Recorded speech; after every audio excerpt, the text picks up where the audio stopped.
I've taken up the challenge of completing all the games in the Japanese catalog of the Sega Saturn. Although my Japanese language skills are rusty, I am determined to painfully translate my way through each game to achieve my goal. So come along with me on this adventure. Game number 1. Sega Rally Championship. To start this challenge, I thought I'd choose a couple of games I actually know and have already played. Sega Rally Championship is an arcade racing game developed by Sega AM3 and released in November 1995 in the US, December 1995 in Japan, and January 1996 in Europe. The Saturn version of this game is a faithful port of the original arcade version. You'll get to choose from 3 iconic cars, the Lancia Delta, the Toyota Celica, and the Lancia Stratos, which can be unlocked once you complete the championship, and race across 4 thrilling tracks that increase in difficulty as you progress: desert, forest, mountain, and lakeside. That last track can be unlocked once you finish the championship first on the mountain track. For this challenge, I'll be pushing myself to the extreme by completing the championship on hard difficulty with the Lancia Stratos. With its demanding handling and high performance capabilities, it's a true test of skill and endurance. And while there's an option to have 3 laps per track on the championship, I am not that much of a masochist, at least not yet. We'll save that challenge for another day when we tackle Sega Rally Championship Plus. To start things off, I opted for the Toyota Celica. I believe it is completely the same as the Lancia Delta in terms of performance, but I could be wrong. I decided to go with manual transmission as I believe it gives the car an extra boost of speed. The first track is desert. This track may be the easiest of them all, but don't let that fool you. It still presents plenty of challenges and obstacles to overcome. With its wide track width, passing other cars is a breeze, and you can keep your foot on the accelerator without having to hit the brakes at all. The championship starts you off in 15th position, so you'll need to work your way up the ranks by overtaking other racers. But be warned, it's not possible to pass every car on the track, so you'll need to be patient and bide your time. As you progress, the desert track becomes easier to navigate, even on hard difficulty. But don't get too confident. You'll still need to finish at least 9th to have a chance of winning the championship. The second track is forest. This track offers a dramatic change of scenery, with a mixture of tarmac and dirt that presents a whole new set of challenges. You can't rely solely on your accelerator this time, as some of the turns will require sharp braking and expert handling. If you're starting in 9th position, there's a chance to finish in 3rd place, but you'll need to navigate the twists and turns with precision and skill.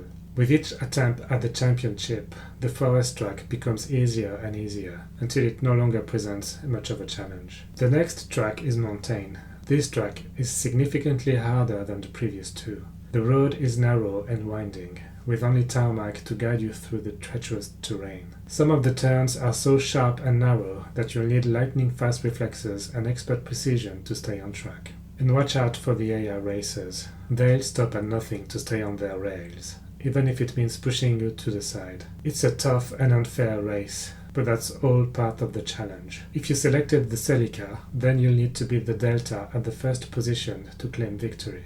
It's a nice touch that adds an extra layer of excitement to the game. If you finished 3rd on the previous track, then with practice and perseverance, you should be able to rise to the top and claim the 1st place. It's time to tackle Lakeside, the final and most challenging track in the championship. Brace yourself for a nail-biting ride as you race through the muddy terrain, trying to stay in control and keep your car from spinning out of control. This track is incredibly narrow and unforgiving, with little room for error. One false move and you'll be struggling to get back on track as the AI racers close in on you from behind. They'll do whatever it takes to pin you to the wall, making it incredibly frustrating and challenging to stay in the lead. It may take a few tries, but with perseverance and a bit of luck, you can conquer Lakeside and win the championship. At the end of the championship, you're rewarded with a replay of your hard work and a credit screen, which should be enough for this challenge. But wait, we're not content with just completing the championship with the Toyota Celica. We're upping the ante and taking on the challenge with the Lancia Stratos. This beast is faster than anything you've seen so far, but it's also a lot harder to control. With its rear-wheel drive and raw power, the Stratos demands precision and finesse to master. Here we are again, starting from the desert track and working our way to the top. with the Lancia Stratos. While the early tracks may become easy eventually, the real challenge is the last track, Lakeside. As you can see from the time counter, it took me quite a while to complete. I had to give up and come back the next day to try again. On the second day, I gave myself a 2-hour time limit before deciding to call it quits, since technically the challenge had already been completed. It took me just over 3 hours in total to complete the championship with the Lancia Stratos, but let me tell you, it was worth it. The feeling of finally beating the game with the fastest and most challenging car is very satisfying. I highly recommend trying it out if you're up for a challenge. This game holds a special place in my heart. It was one of the first games that came with the console, and for a while, it was the only game we had. My family and I spent countless hours playing it, challenging each other in time attack mode and split-screen multiplayer. The game is incredibly fun and the controls are smooth and easy to use. The only downside is that the AI opponents can be a bit annoying at times. Despite this, the game remains a blast to play. The soundtrack may be limited, but it's still enjoyable to listen to, even after hearing it for hours on end. And who could forget the iconic voice of the co-pilot? Easy right, easy left. Caution, hairpin right. Whoa! Hearing his voice again brings back waves of nostalgia. Overall, this game is a must-play for anyone who wants a fun and nostalgic gaming experience. I'm going to try and rate these games as I go along. This is obviously very subjective and shouldn't be taken seriously. I give this game an 8.25 out of 10. I would have given Enjoyment a 10 out of 10 if there were more unlockable content. Thank you for watching, and I'll see you on the next one.